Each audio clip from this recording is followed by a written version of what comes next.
Bueno, vamos entonces a ver este temita que estaba pendiente a nosotros, que quedó por fuera, eh, que era sobre el potasio, ¿no? Obviamente de una forma dirigida y una forma resumida, porque en verdad pues no es la idea aquí hacer un enredo complejo al respecto de esto, ¿no? Entonces, por ejemplo, cuando el potasio está elevado en la sangre, que es la hipercalemia, con respecto a ciertos conceptos básicos que yo creo que ya nosotros hemos discutido bastante en las clases. Tenemos que el potasio es el principal ion que se encuentra a nivel intracelular, el catión, pero como lo quieras ver, siendo el sodio la contraparte, que es el que está pues afuera de las células. Esas son cuestiones pues bien básicas que nosotros tenemos que tener bastante claros hasta este punto del curso. Entonces, bueno, pues ¿qué cosas pueden llevar a que el potasio aumente en la sangre? Bueno, como aquí va de forma resumida, que tú aumentes la ingesta de potasio, que tú elimines poco potasio por la orina o que tengas un movimiento de potasio desde las células. Esto tiene que ver mucho con el temita este de la célula parietal y el hidrogenión que nosotros hemos discutido en la clase del trastorno ácido-base. Entonces, bueno, vamos a ver, tratar de ver uno por uno. Bien. Con respecto al tema de la ingesta de potasio, realmente pues para que alguien tenga una hipercalemia por consumo excesivo de potasio, pues no funciona así, porque la verdad es que tu cuerpo tiene muchos mecanismos para regular el exceso de potasio, ya sea eliminándolo por los riñones el exceso o intercambiándolo con hidrogenión, pero es bien raro que tú pues comas tanto potasio que el mínimo quedes hipercalémico. Eso pues no funciona así. A menos que tú fueras un paciente renal crónico y no puedas excretarlo y se acumula, quizás ahí se aplica. Pero no es que me voy a comer yo 20 guineos y voy a quedar hipercalémico. No, eso no funciona así, pues de ninguna manera. Con respecto al tema de la ingesta, como dice aquí entre comillas, se asocia más esto con los procesos asociados a iatrogenia. Así como cuando hablábamos que, bueno, el paciente puede estar hipernatrémico porque, pues, tiene una venoclisis con demasiado sodio que no se la omiten, igual acá. El paciente puede tener una venoclisis con mucho potasio que, pues, se les olvidó omitirla y, bueno, ese paciente sí puede quedar hipercalémico. Eso sí, pues, va a aplicar. Bien. Con respecto al tema renal, cuando hay un problema renal con el potasio, pues es esperado que este se acumule, ¿no? No tenemos otras clases, por ejemplo, cuando hay un paciente con falla renal, obviamente él no excreta nada, todo lo acumula y parte de lo que acumula involucra al potasio. Lo otro que puede ser asociado es con depresión de volumen y para variar también con la aldosterona. Yo creo que la aldosterona ya nosotros la conocemos bastante bien hasta este punto del curso, o sea, demasiado, es demasiado pues repetitivo, pero creo que eso es lo que toca en este tipo de curso.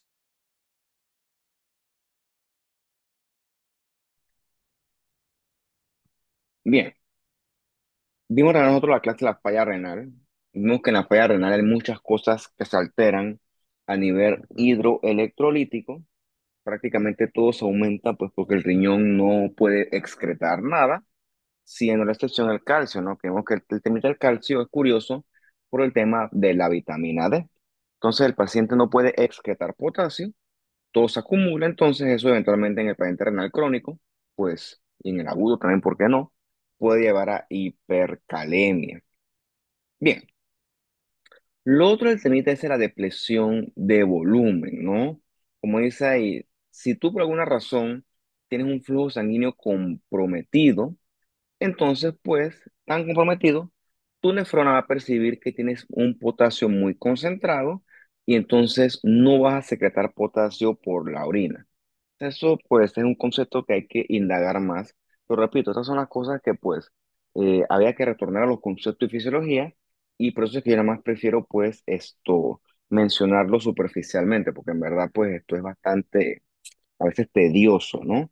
Eso ocurre sobre todo, por ejemplo, cuando hay estos condiciones donde hay un volumen circulante que está mal distribuido. Esa depresión del volumen circulante efectivo, por ejemplo, la cirrosis en la falla cardíaca, donde al riñón le llega menos sangre. Y como le llega poquita sangre, poquito volumen, Entonces el riñón, pues esto excreta poco potasio y todo el potasio se va a quedar en la sangre. O sea, el paciente puede hacer eventualmente una hipercalemia.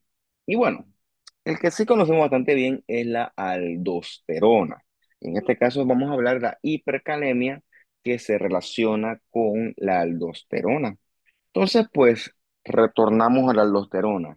¿Qué hace ella de forma normal? Bueno, ella reabsorbe sodio, secreta potasio y también entonces va a secretar hidrogenión. Eso fue lo último que nosotros repasamos en las clases anteriores. Bueno, entonces aquí se introduce nuevamente el concepto de hipercalemia en conceptos de hipoaldosteronismo. Si yo produzco poca aldosterona, entre otras cosas, eventualmente eso me puede llevar a una hipercalemia, porque si no tengo aldosterona, no secreto potasio y todo el potasio se queda en la sangre. Bien, ¿dónde se produce la aldosterona? En la corteza adrenal, siendo más específicos en la zona glomerulosa, que asumo que quizás ese es un concepto que ustedes hayan visto en su curso de histología. Recordemos que la aldosterona es un mineralocorticoide que se produce en la zona glomerulosa y que la aldosterona, pues, a su vez, está estimulada por el sistema renina-angiotensina-aldosterona. Entonces, cuando el paciente tiene depresión de volumen, pierde volumen realmente, eso estimula este sistema y eventualmente, pues, se producirá la aldosterona. Bueno, entonces, pues, si yo tengo poquita aldosterona, puede ser porque yo no la produzca, quizás tengo algún problema con la médula adrenal, o porque, pues, mi cuerpo no responda a aldosterona, a mi riñón, o bueno, que ya también tengo un problema con el sistema renina-angiotensina aldosterona. Bien, y uno que usted quizás sí va a estar bastante y así emparentado. No sé si el término emparentado aplique, pero sí puedes que lo veas en tu práctica, a pesar de que tú no ves pacientes directamente, es esta pseudo hipercalemia. Tiene que ver sobre todo esto con estas punciones, venopunciones, que son muy traumáticas. Por ejemplo, porque yo sé que usted saca sangre, esto, pero usted no nace sabiendo hacer eso. Entonces, pues, al principio tu técnica de sacar sangre es una técnica que pues es deficiente y a lo largo de la práctica, pues todos vamos mejorando. No sé, usted va mejorando. Entonces, retomamos el concepto que dentro de la célula hay potasio, ¿no? Entonces, cuando tú rompes la célula, cuando tú la destruyes, entonces el potasio, entre otras cosas, se va a liberar. Entonces, una forma de liberar potasio es rompiendo las células a través de una venopunción traumática. Ya sea que estás nervioso, que las manos te tiemblan, que el paciente se movió, que no estás seguro, ya sea que pues te están viendo, te están evaluando. La cosa es que tú estás nervioso o nerviosa, nerviose, entonces pues tú vas a o puedes tener una venopunción que es muy traumática. He visto a la gente que agarra la aguja, no encuentra la vena y comienzan a introducir esto y a sacarla, como a pescarla. Eso es como bien, yo creo que eso no se debería hacer. Entonces, pues, cuando tú haces eso, tú estás destruyendo eritrocitos, pues que da miedo, ¿no? Entonces, pues, tú, tiene el potasio, los rangos, no los recuerdo bien, porque pues, como 4,5 no me acuerdo, puedo estar equivocado, ¿no? Pero el punto es que tú tienes un potasio de 10, 8, 9, 10.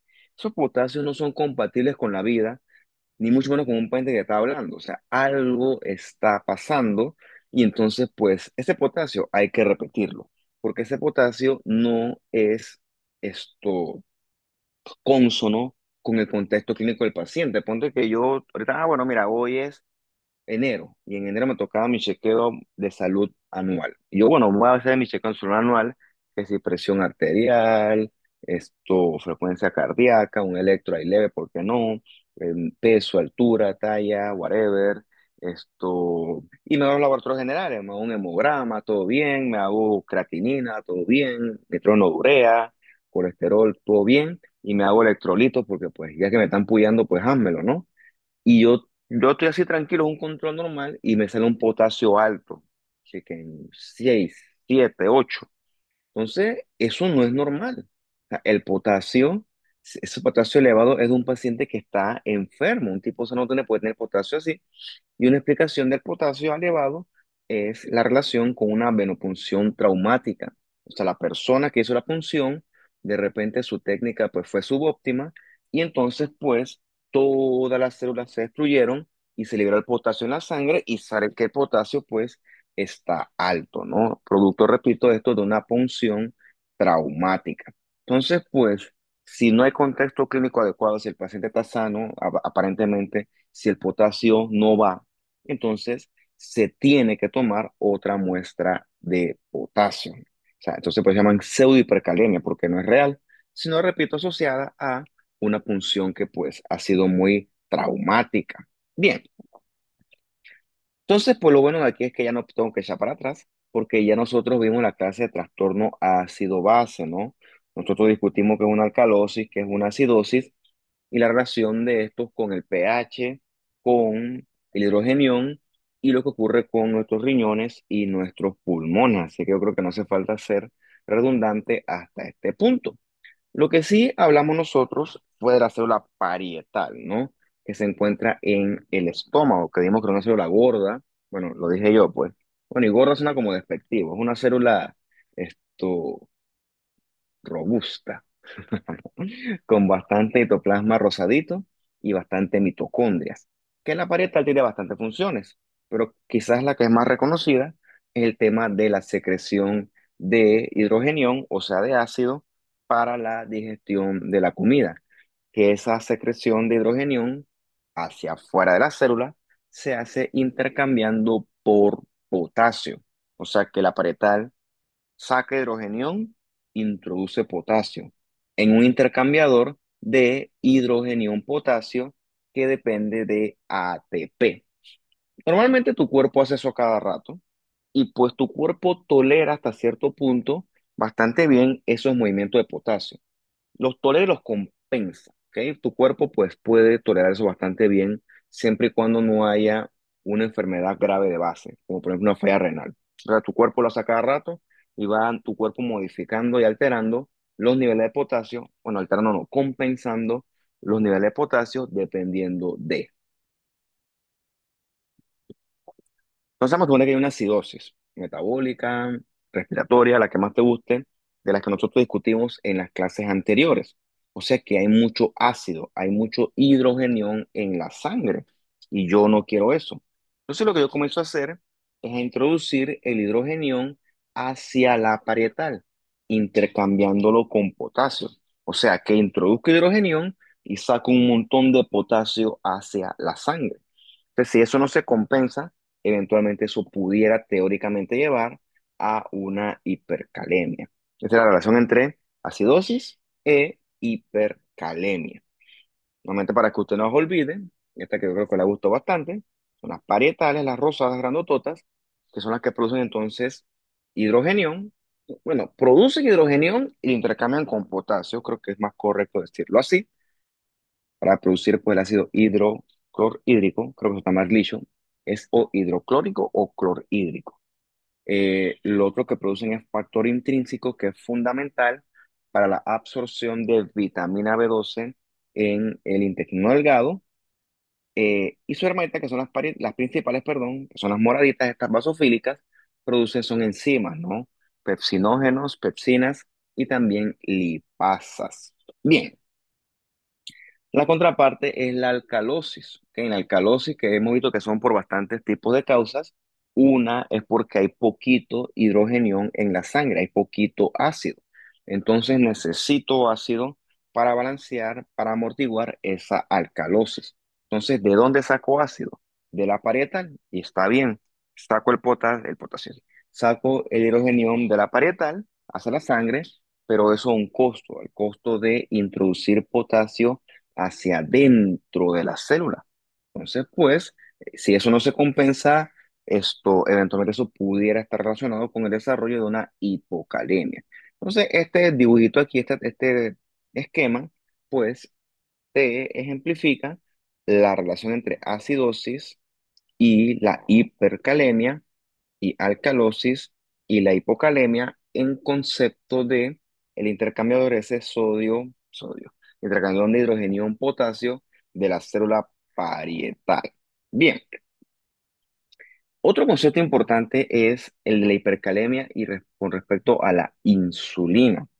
Nosotros no ahorita en este curso, pues porque eso es parte del curso de la patología, vamos a conocer la diabetes, la clásica, ¿no? Que pues muchos, y no los culpo porque pues eso es lo que nos enseñan, cuando le hablas de diabetes te hablan de que el azúcar está alta. Y realmente pues el azúcar alta, la diabetes clásica, mellitus, digo clásica porque bueno, creo que se confunda con insípida, que es otra cosa. El azúcar está alta es la consecuencia de algo, es la consecuencia de la insulina. Entonces, el diabético, con diabetes mellitus tipo 1 o 2, la que más te guste, en general, tienes problemas con la insulina, ¿ok? Eso después vamos a tratar de desglosar realmente cuál es el problema real de la insulina. La insulina que se produce en los islotes de Langerhans del páncreas endocrino, siendo más específicos en las células beta, la insulina es una hormona que, pues, si lo quieres ver, introduce muchas cosas a las células. La insulina, por ejemplo, introduce glucosa hacia adentro de las células, de manera que la glucosa no se quede en la sangre. Yo no quiero glucosa en la sangre, yo quiero glucosa dentro de mis células para que mis células las utilicen para los correspondientes procesos que apliquen. Entonces, la insulina es una hormona anabólica, es una hormona que entonces introduce cosas hacia adentro de las células, aparte de la glucosa. Aparte de la glucosa, también la insulina introduce potasio, moviliza potasio hacia dentro de las células. Entonces, si yo tengo algún tipo de problema con la insulina, yo no la produzco o tengo algún tipo de resistencia, la glucosa toda o gran parte de ella se queda en la sangre, se queda afuera.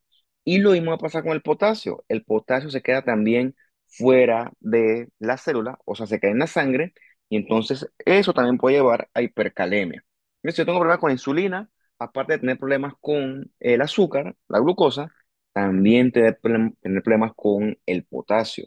Yo voy a tener problemas de hipercalemia.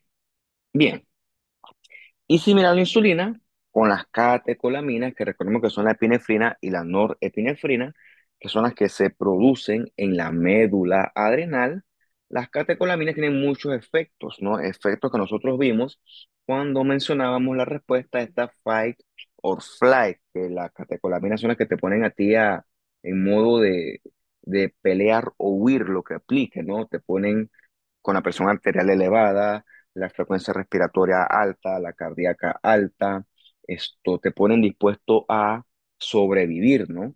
Entonces las catecolaminas también, similar a la insulina, también introducen potasio hacia adentro de la célula.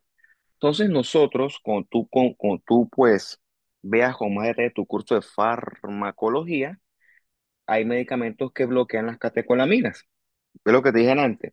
Si yo soy hipertenso, tengo problemas de frecuencia cardíaca con el corazón, mi corazón trabaja demasiado, yo tengo que tranquilizarlo. ¿Cómo logro eso? Tranquilizándolo. Bueno, una forma es con las catecolaminas, bloqueándolas o inhibiéndolas. Entonces, hay medicamentos que bloquean las catecolaminas, como los beta bloqueadores, que tú conocerás que son de que el propranolol, atenolol, metoprolol, etcétera, que pues yo no sé eso porque ya yo pasé por eso cuando fui a la universidad y la verdad es que yo nunca hice eso en mi práctica. Yo no veo medicamentos ni pacientes, ¿no? Eso no es mi área. Pero bueno, alguito sé, aunque se hace que existen. Entonces, si tú bloqueas la catecolamina con esos beta bloqueadores, también vas a bloquear la capacidad de introducir potasio a la célula. Y eso también puede llevar a hipercalemia.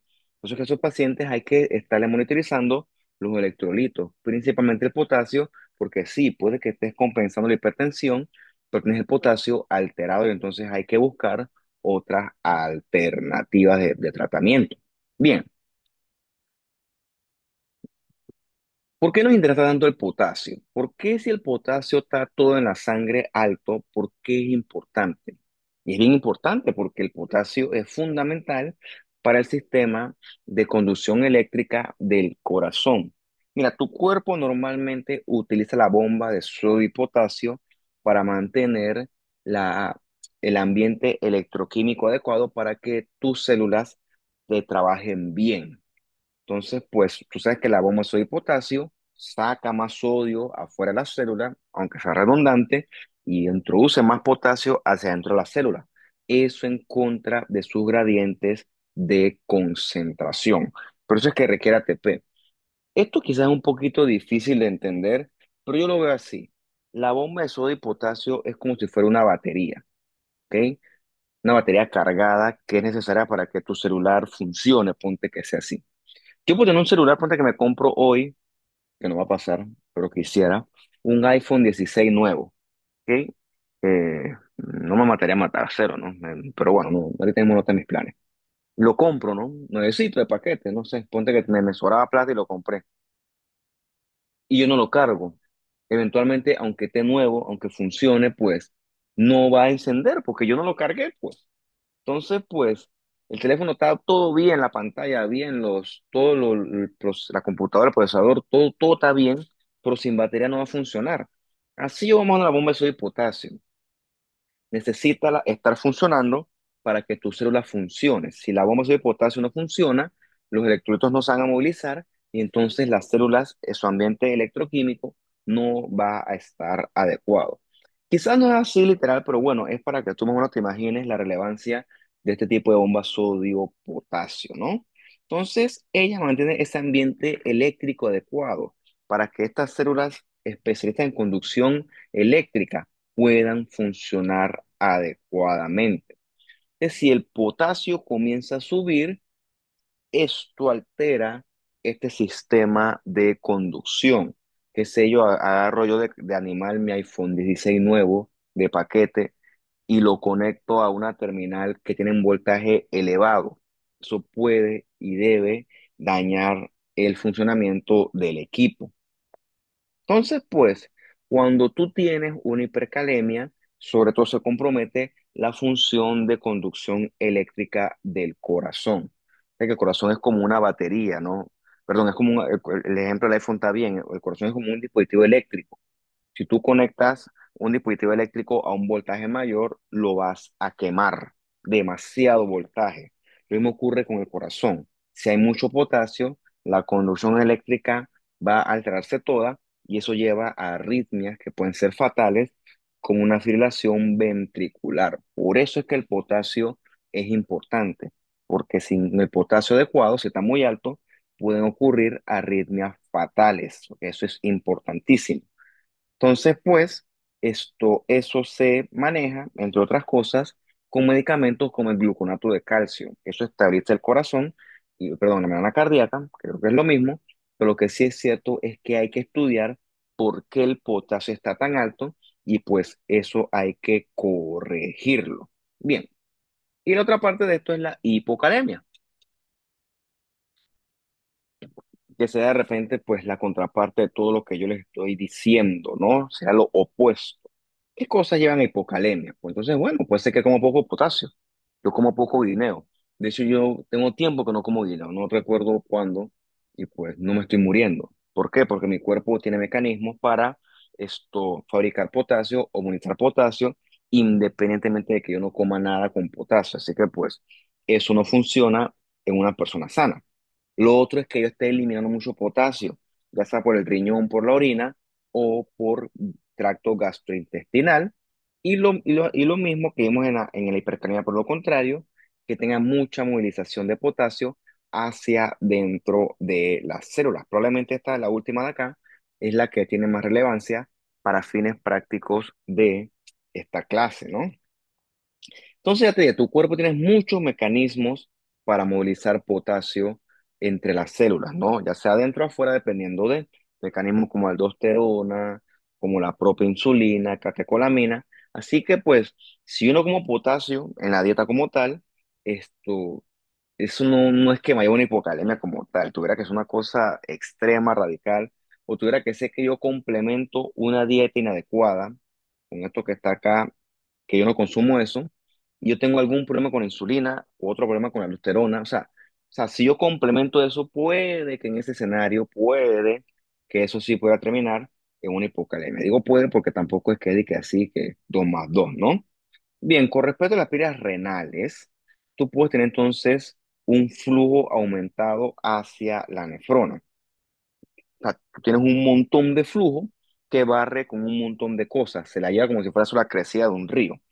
Esas cosas que barre ese flujo aumentado incluyen el potasio. O sea, el potasio todo se da por la orina. Entonces, eso ocurre sobre todo cuando la paciente usa diuréticos. El paciente orina demasiado y ese exceso de orina también arrastra muchos electrolitos. ¿Ok? Parte de los electrolitos que arrastra es potasio. Por eso es que los electrolitos hay que estarlos monitorizando periódicamente porque no voy a hacer que el paciente sí está controlando su volumen, pero también está perdiendo mucho potasio por la orina. Eso también es importante. Bien, y para variar, pues el potasio, como ya ustedes saben también como yo, tiene que ver con la aldosterona. Entonces, pues, recordemos nuevamente, pues, porque pues es lo que toca, qué es lo que hace mi aldosterona.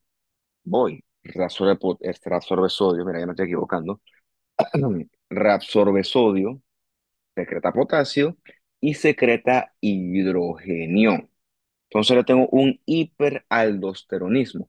O sea que todo lo que te mencioné está aumentado. O sea que yo reabsorbo mucho sodio, secreto mucho potasio y secreto mucho hidrogenión. ¿Qué cosas llevan teóricamente a un hiperaldosteronismo? Bueno, la que más se me ocurre a mí, porque yo la he visto, es que tengas un tumor que produzca un exceso de aldosterona. Recuerda que son tumores de la corteza adrenal, no de la médula adrenal. Yo he visto son esos adenomas corticoadrenales, que son de la corteza, que son tumores que entonces están en la corteza adrenal y producen muchas hormonas. Una de las hormonas que pueden producir es la aldosterona, pero también pueden producir, por ejemplo, cortisol. Y carcinomas de esa región, o sea, carcinomas adrenocorticales, la verdad es que yo nunca he visto, son extremadamente, pues, son bien raros, ¿no? Pero no más he visto algún parcito que, pues, resuelven el problema porque si los operas ya se acaba la fuente esa de producción de aldosterona y el paciente, sus niveles de electrolitos se van a normalizar. Lo otro quizá bastante lógico es que yo tenga algún tipo de diarrea o vómitos, una gastroenteritis muy violenta, que yo voy a perder mucho líquido. Y aparte de perder mucho líquido, también puede que pierda mucho potasio, ¿no? Pero Dios mío, tiene que ser una diarrea de competencia, ¿no? Entonces, pues, obviamente son por pérdidas directas, pero entonces, pues, ponte que estoy vomitando demasiado. Entonces, pues, vamos a ver el punto de vista fisiopatológico por qué vomitar excesivamente puede llevar a que tú pierdas potasio por la orina. Repito, dice aquí excesivo. La verdad es que eso hoy en día no funciona así, porque pues si yo tengo vómitos excesivos, pues eso se maneja en el momento. No es que yo me quedo aquí tirado vomitando hasta la muerte. Eso no funciona así hoy en día. Bien, cuando alguien vomita mucho, tú comienzas a perder mucho ácido de forma directa por el estómago. Bueno, en este caso vomitándolo, ¿no? O sea, no vas a perder mucho ácido. Entonces, pues, si yo pierdo mucho ácido, mi medio atrás va a quedar básico. O sea, que va a quedar con una alcalosis en la sangre. Repito, esto es muy teórico, no es que esto funcione así literal, porque, pues, Dios mío, imagínate. Entonces, pues, yo pierdo todo el ácido y atrás queda un medio básico porque hay mucho bicarbonato. Y entonces ese exceso de bicarbonato, eventualmente que está en la sangre, llega a los riñones. Y como tú ves aquí, el bicarbonato tiene un negativo, ¿ok? Entonces, ese exceso de carbonato va a hacer que tu túbulo renal quede con una carga negativa muy pronunciada. Entonces, ¿cómo tú compensas eso? Sacando potasio o secrando potasio hacia la luz del túbulo renal. O sea, ahora queda la orina llena de potasio para compensar esas cargas alteradas que pues eventualmente pues se van a eliminar por la orina este potasio y eso puede llevar a una hipocalemia. Esto lo pongo porque pues eso lo pone el libro y eso pues es muy así en términos fisiopatológicos, pero repito, Yo dudo mucho que en la práctica real eso funcione así. Tú al paciente le das un medicamento para los vómitos, esas metoclopramida, etcétera, para las náuseas, y eso resuelve los vómitos y pues yo considero que hasta ahí pues se maneja bastante bien el temita este del potasio, así que pues esos son más que todo pues escenarios un poquito exagerados y ficticios, pero bueno, es para que quizás el concepto se afiance un poco más. Y bueno, el que sí ocurre, este sí ocurre, quizás el de los vómitos es un poquito exagerado, pero este sí, es la hipocalemia, por ejemplo, con el exceso de insulina. ¿M? Nosotros vimos que si yo tengo paciente diabético, ponte que eventualmente falló lo otro, falló la dieta, falló perder peso, y entonces el paciente siempre está hiperglucémico, o sea, difícil control, entonces pues hay que poner insulina, pues ni modo. Entonces si pones mucha insulina, es cierto que introduces mucha azúcar desde la sangre hacia la célula, pero también comienzas a introducir mucho potasio. Entonces, introducir insulina sin control, aparte de poder llevarte a una hipoglucemia, también te puede llevar a una hipocalemia, por exceso de insulina. Eso sobre todo iatrogénico. Por eso cuando tú tienes un paciente con una cetoacidosis diabética, que le estás poniendo una bomba de insulina para poder compensar ese exceso de azúcar, también hay que monitorizar el potasio, porque puede ser que el paciente le estés corrigiendo el azúcar, pero estás tirando el potasio al piso, y entonces pues corregiste el azúcar, pero ahora quedaste con una hipocalemia que pues también es peligrosa. Entonces que eso hay que estarlo vigilando estrechamente. Lo otro son los beta agonistas, ¿ok? Beta agonistas son medicamentos como por ejemplo el salbutamol, que tú conocerás que es la bombita esa, que es un inhalador realmente, que es un broncodilatador, que es para cuando la vía aérea está apretada, eso la abre. Entonces, cuando el paciente usa mucho salbutamol, o sea, esto excesivamente, eso es un beta agonista que también inhibe las catecolaminas, y las catecolaminas, recordemos que introducían potasio hacia adentro de la célula. Entonces, sin esa influencia de la catecolamina, el potasio todo se queda afuera, o sea, en la sangre. Entonces, eso también es importante mencionarlo, ¿no? Y vimos el concepto de la alcalosis en función de la parietal, que pues entonces va a introducir, perdón, va a sacar todo el hidrógeno a la sangre a costa de pues introducir todo el potasio hacia adentro de la célula. Entonces, pues esto sí me interesa a mí que usted conozca. ¿Qué ocurre con el potasio, con la insulina, con las catecolaminas y con la alcalosis o la acidosis? Eso sí importa, porque eso sí ocurre. Digo, la insulina más que todo el exceso, como te dije, ocurre cuando se aplica de forma muy vigorosa, y eso pues podemos considerarlo como una iatrogenia. Y el paciente está con una cetoacidosis, que es una condición que pone en peligro la vida. Yo debería entonces administrarle insulina. Y sí, es lo que hay que hacer, hay que hidratar y administrar insulina. El problema es que esta insulina, pues sí, corrige la glucosa, pero también repito, va a movilizar todo el potasio hacia adentro de la célula, y el paciente puede quedar entonces hipocalémico. Entonces, por eso es que estos pacientes hay que monitorizarlos estrechamente. Ya, eso es todo. Viste, estaba cortito hoy. Bueno, te revisé esto con calma en su casa. Y bueno, si hay preguntas, dudas, pues usted me las hace llegar. Bueno, hasta luego.